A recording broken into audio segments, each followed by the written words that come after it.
Hey guys, this is Lego Man 2005 and today we'll be reviewing the Transformers Studio Series Bumblebee movie, Brawn. Let's get into it. Optimus, maximize! Hurrah! You're watching the Lego Man 2005. Now that's just prime. So, if you don't know, I went to C2E2 last weekend, or this weekend, whatever you want to say. Here's a picture for proof. And this is part one of my haul video. As you can see, we're starting off with Brawn here.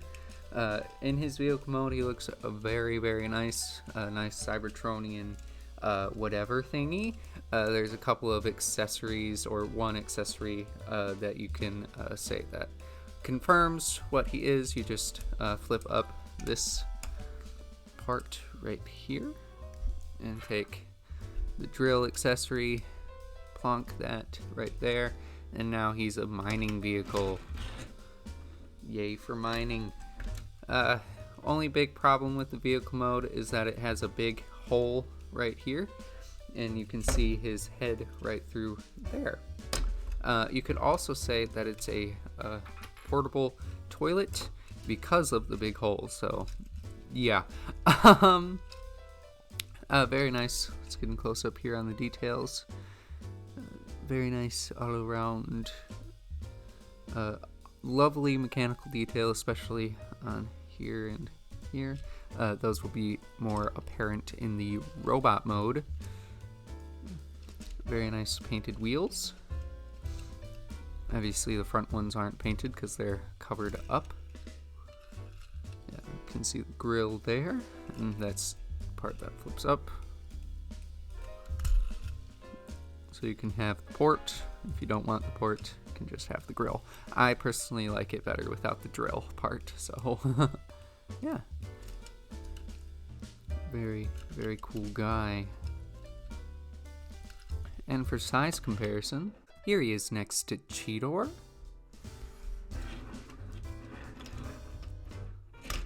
See how they look together there. Here he is next to my previous Transformers review, Minerva.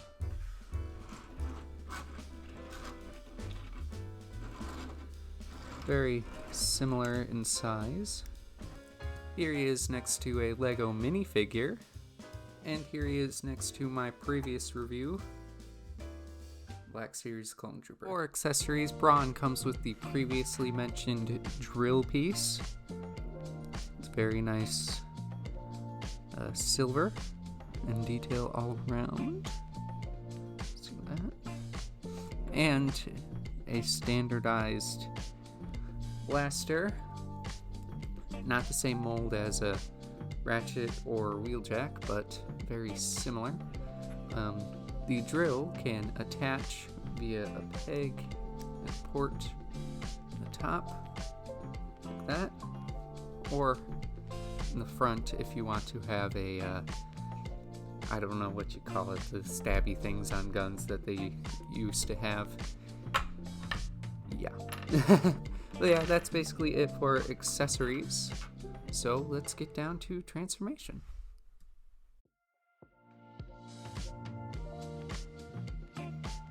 And here's Brawn in his robot mode, and this figure was definitely made for the robot mode.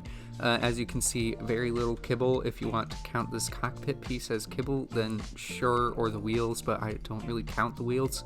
But yeah, the figure was definitely made for the robot mode, and the robot mode is great. Let's take a look at that head sculpt. Very nice head sculpt. It is kind of sunken in there, as you can see.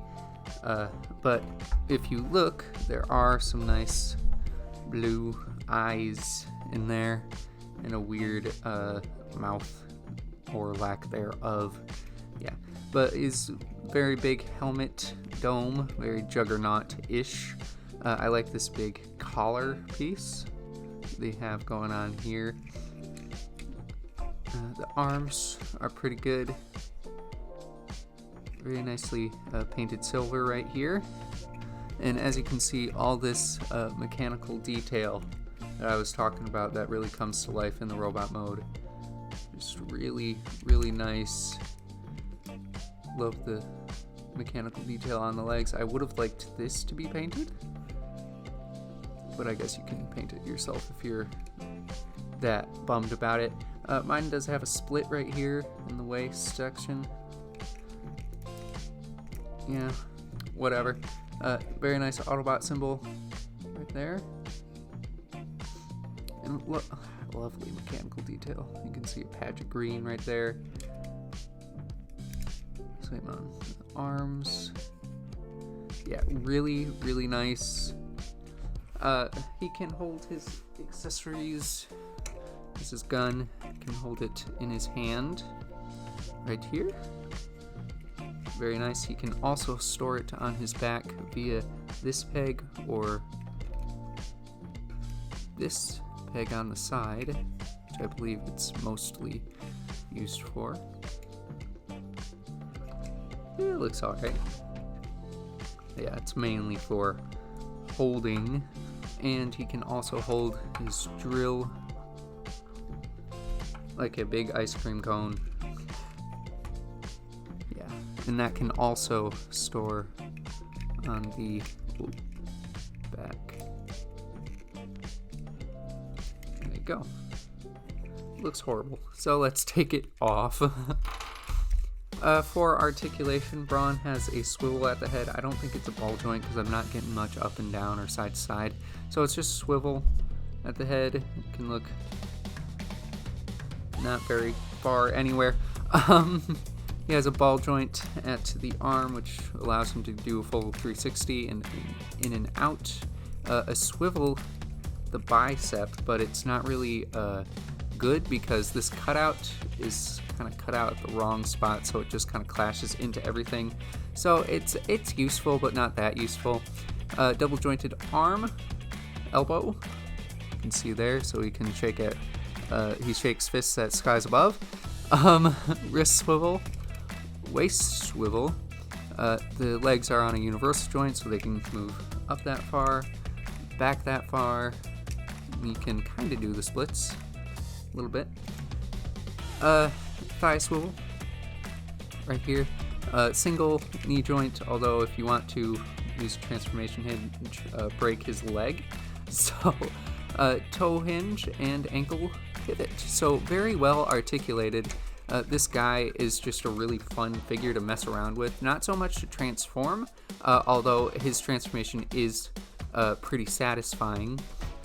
But yeah, it was made for robot mode. Yeah. One thing I also want to mention is that this is a paint chip right here. So if you were to get this figure, or already have this figure, I would worry about paint chipping on the legs. I haven't noticed paint chipping anywhere else besides the legs, so yeah. So let's move on to size comparisons. Here he is next to Cheetor. He's a very small deluxe, as you can see. Here he is next to Minerva, and while they were pretty similarly sized in vehicle mode and robot mode, she's quite a bit taller than Brawn, but that's okay. Brawn's a short, stocky fighting guy, so yeah. Here he is next to a Lego minifig, obviously taller than the minifig. And here he is next to my previous review, the Star Wars Black Series Clone Trooper. That's basically it for Brawn. I really don't have much to say about this figure, except that it's really good. There's just really not a lot to him. I mean, the vehicle mode's alright. I think it's passable. It's definitely better than some of the other Cybertronian modes that they came up with for this movie. But it's definitely made for the robot mode, and so transformation and all that is kind of left to the wayside because they really just wanted to make a really good Brawn figure from this movie. And as you can see next to the box art back there, it's pretty gosh darn accurate. So yeah, minimal kibble. It's really good. It's really good if you just want a solid robot little guy that also has a bonus vehicle mode. So yeah, that's basically it for Brawn, and that's basically it for part 1 of my C2E2 haul. I will have more to say about some of the other figures that I bought. This is part 1 of 5 if you do not know. Come on, camera focus. There we go. Next review is going to be RC, and she will be up next week. So stay tuned for that. And this has been the Lego Man 2005, signing off. Bye.